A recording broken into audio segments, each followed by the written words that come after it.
आपके साथ विभा उपाध्याय।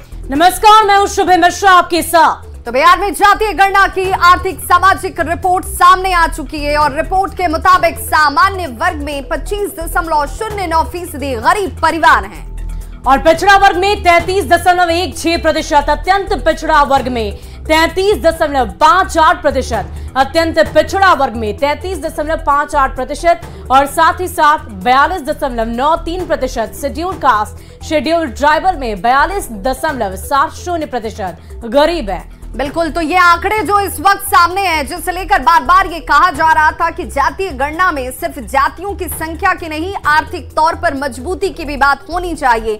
अब ये आंकड़े सामने हैं और उस आंकड़े के सामने आने के बाद सियासत भी इस पर गर्म होती हुई अब इस बड़े से स्क्रीन पर एससी में 42.93% गरीब परिवार में शामिल लोग हैं, जबकि एसटी में 42.70% गरीब परिवार में शामिल लोगों की संख्या सामने है। और वहीं पिछड़ा वर्ग में 33.16% और सामान्य वर्ग में 25.09% गरीब परिवार हैं। तो ये आंकड़े आपको नजर इसलिए बार बार आ रहे हैं क्योंकि ये जो सदन के पटल पर आज आंकड़े रखे गए हैं उस पर स्पष्ट नजर आ रहा है कि क्या कुछ ये आंकड़े हैं। और देखिए, सामान्य वर्ग में भूमिहार सबसे गरीब है। विभाग ये ध्यान देने वाली बात है, भूमिहार परिवार गरीब की बात कही जा रही है। भूमिहार जाति में 27.58%, ब्राह्मण के आंकड़े विभाग बिल्कुल 25.32% जो गरीबों की बात की जाए तो ब्राह्मणों में वो संख्या नजर आती है। वहीं अगर कायस्थ परिवार की बात की जाए तो 13.83% कायस्थ परिवार भी गरीब है।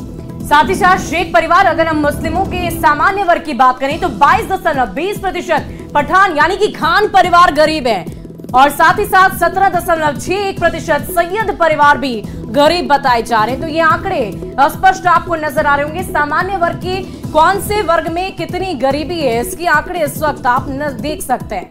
बिल्कुल, तो सामान्य वर्ग में सबसे अधिक गरीब अगर कोई है तो भूमिहार समाज से आने वाले लोग गरीब हैं और 27.58% भूमिहार परिवारों की संख्या जो है वो अनुमानित बताई गई है कि ये वो परिवार है जो कि भूमिहारों में भी गरीब, यानी कि जो उनकी औसत आय है वो गरीबी रेखा के लिए जो निर्धारित है उसके आसपास नजर आती है। ब्राह्मणों की बात कर लीजिए तो 25.32% परिवार गरीब हैं और ये वो आंकड़े हैं। पिछड़ा वर्ग की अगर आय की बात कर ली जाए तो 33% आबादी की मासिक आय जो है वो देखिए क्या है, 6,000 के आसपास बताई गई है। वही 29% के आसपास जो है वो 6,000 से 10,000 के आसपास। वही 18% आबादी की भी हम बात करेंगे। 10% आबादी की मासिक आय 20 से 50,000 रुपए की बीच में है। तो देखिए, 4% आबादी की मासिक आय 50,000 से ज्यादा है। तो पिछड़ा वर्ग की आय की ये तस्वीर हम आपको दिखा रहे हैं, ग्राफिक्स के माध्यम से समझ सकते हैं। 33% आबादी की मासिक आय महज 6,000 रुपए है। बिल्कुल, और 19% आबादी का आय जो है वो 6 से 10,000 रुपए के आसपास बताई गई है। और ये संख्या देख लीजिए, जिनमें 18% आबादी की मासिक आय 10,000 से लेकर के 20,000 के आसपास निर्धारित और बताई गई है कि ये वो संख्या है।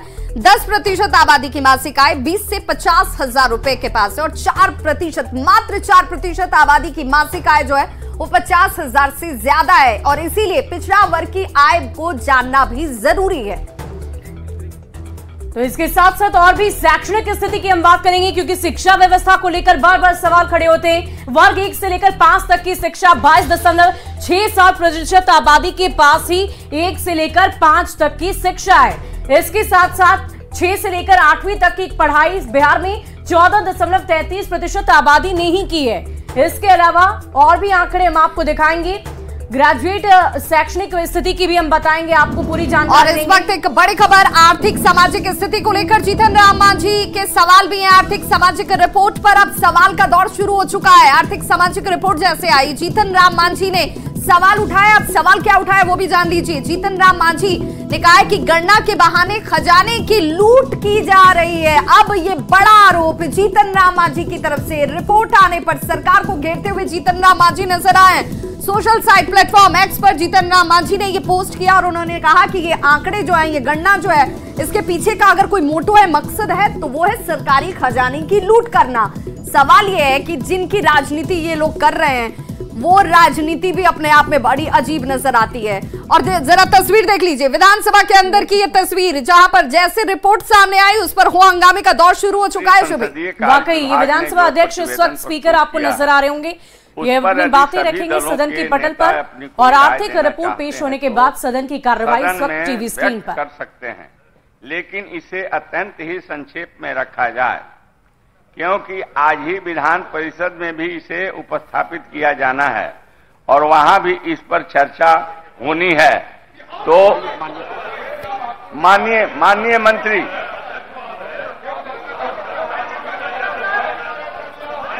आपको समय दिया जाएगा, आप बैठिए। आप स्थान ग्रहण कीजिए ना।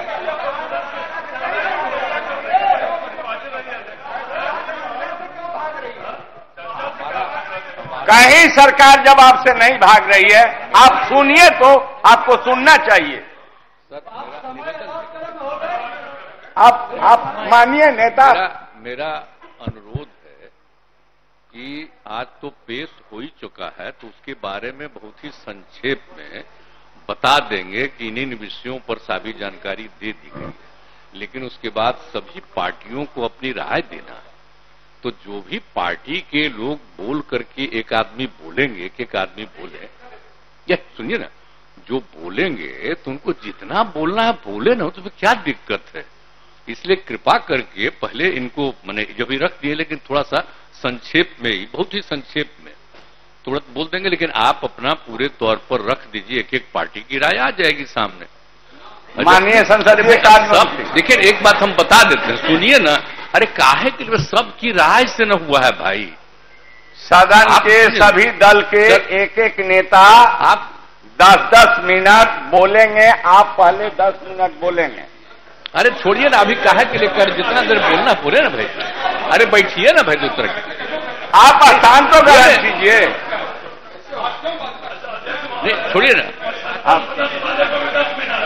नहीं मैंने कहा कि इसको विधान परिषद में भी होना है। अरे हम अध्यक्ष महोदय, संसदीय कार्य मंत्री, अध्यक्ष महोदय, मेरा अनुरोध है माननीय आपसे, मुख्यमंत्री, मेरा अनुरोध है कि जिन पार्टियों की संख्या जैसी है उसी के हिसाब से उनको अवसर दीजिए। उतना समय हो गया, खत्म। बैठिए, हमको लगता है बोलने। एक बात हम कह देते हैं प्लीज, आप सब जानते हैं, सबकी सहमति से, राय से नहीं तैयार हुआ है भाई।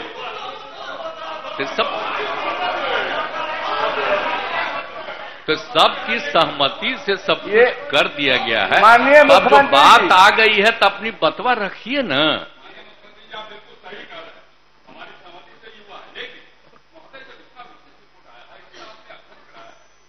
उसमें समय सीमा तय कर दीजिएगा, मौका दीजिए। हम भी इसके समर्थन में, आप भी समर्थन में। माननीय, अपनी बात करने से रोकना क्यों चाहते हैं? माननीय संसदीय कार्य मंत्री, उतना महत्वपूर्ण विषय है, फिर रोकना क्यों चाहते हैं? माननीय संसदीय कार्य मंत्री।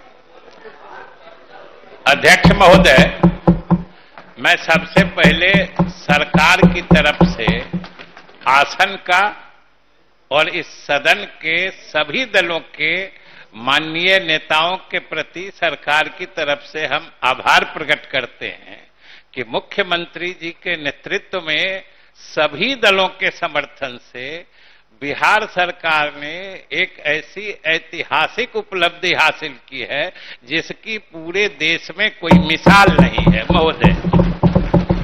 महोदय, सभी लोग अवगत हैं कि आज इस सदन के गठन के पूरे 111 वर्ष हो गए और इस दरमियान